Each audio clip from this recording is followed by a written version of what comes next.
今年发布的英特尔 N 系列低功耗 CPU， 我们已经测试过的各品牌的 N95、N100、N305 迷你电脑，而许多朋友一直想了解的剩下的几颗 CPU， 比如 N200、N300 的性能表现，我觉得它们不能缺席。大家好，我是老白，今天我们要给大家介绍装置了英特尔 N200 低功耗 CPU 的双网口迷你电脑 MSI 维新 QB N200。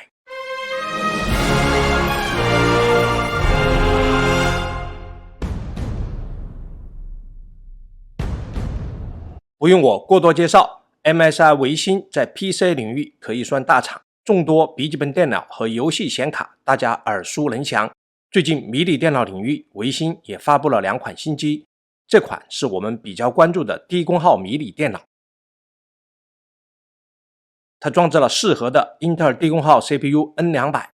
32EU 的 UHD 核显， DDR4 内存3200兆赫兹， NVMe 和 SATA 接口，3屏显示输出，双千兆有线网卡。我们首先来看 N200 CPU 的性能释放， CPU-Z 多线程 1428.8， 单线程 400.8。 在低功耗 CPU 中，纯粹 CPU 性能的 CPU-Z 多线程成绩 N200 超过了 N100 100多分，单线程也比 N100 强一些，说明 N200 大于 N100 的 0.3G 赫兹主频确实还是有用的。 Geekbench 5多核2669，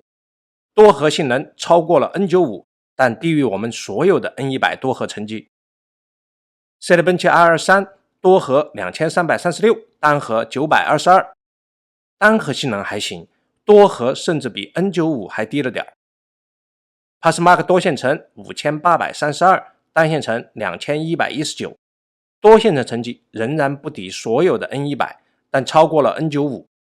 综合来看，咱们这台 N200 的整机多线程性能超过了 N95， 不敌我们的 N100。 不过 CPU-Z 本身 N200 不论单核还是多核成绩还是超过了所有的 N100。 看来 DDR4 内存相比其他机型的 DDR5 内存对性能释放还是有所拖累， CPU 功耗释放等下我们在稳定度测试再看看。接着看娱乐大师，总分395428， CPU 得分179502。我们还给 N200 运行了 OpenDouble 测试， AES 5977486， XX20 3152824， Comark 88657。 在 Comark 成绩上， N200 低功耗 CPU 并没有超过 N100 和 N95， 好在比上一代的 N6005 和 N6000 还是要强的。稳定性是仅次于性能我们最关心的问题，我们打开 IDA64 跑 FPU 单考的压力测试，30秒后 CPU 功耗从15瓦下降到9瓦，整机功耗从23瓦下降到16瓦， CPU 频率从 3G 赫兹降低到 2.4G 赫兹，并一直持续。 CPU 温度最高上升到66度，我们测试了30分钟， CPU 功耗一直维持9瓦，这可能是我们测试的所有 N 系列 CPU 的最低常识功耗。 CPU 温度维持在66度之下，这也是我们单考 N 系列 CPU 的最低维持温度。 SSD 温度没有超过36度，很不错。接着玩游戏，英雄联盟 1080P 中画质最后大团战最低55帧左右，我觉得还算可以玩。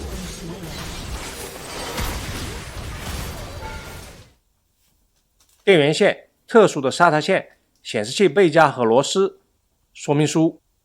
电源是19伏 3.42 安，一共65瓦功率。MSI 维新迷你电脑，塑料机身，比较偏商务风格。机身接口，前面板、耳麦口，双 USB 3.2A 口， Type-C 接口，可以接显示器、电源开关键。后面板 HDMI 2.0 接口， DP 1.4 接口，双千兆网络接口，双 USB 2.0 接口，19伏电源接口。看看小主机的内部接口，带散热片的内存条，单槽 DDR4 3200兆赫兹，带散热片的 NVMe SSD， 取下 NVMe。下面是 AC9462NG 的无线网卡。显示接口输出 HDMI 接口最高支持 4K 60Hz 8比特 RGB 的非压缩格式的显示信号输出，满足 HDMI 2.0 的标准。Type-C 和 DP 接口输出 DP 信号，最高支持 4K 144Hz 8比特 RGB 非压缩格式的显示信号输出。我们这台显示器支持 DP 接口超频到 160Hz， 超频后 Type-C 和 DP 接口能够支持 4K 160Hz 的8位 RGB 非压缩信号输出。在打开 Windows 的 HDR 开关后， Type-C 和 DP 接口能够支持 4K 160Hz 的10位 RGB 非压缩信号输出。索尼 OLED 电视连接 HDMI 线缆，小主机能够输出 4K 60Hz 8位 RGB 的非压缩信号。英特尔 32EU 的 UHD 核显视频解码，最高能硬解本地 8K 60帧 AV1 视频。YouTuber 8K 60帧 AV1 视频可以流畅播放。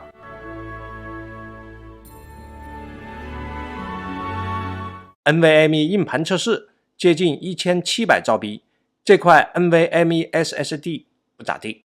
MSI 维新 QB N 系列迷你主机装置了 N200 低功耗 CPU， 主动散热9瓦性能释放， Windows 下待机功耗 4.3 到 5.1 瓦，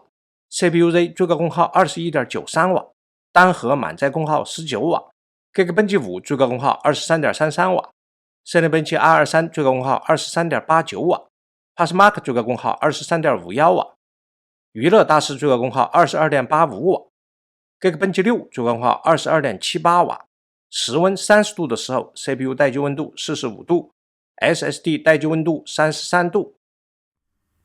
这台小主机单烤 FPU 满载时噪音只有39分贝左右，收回在耳边是34分贝，几乎感觉不到噪音，非常厉害啊。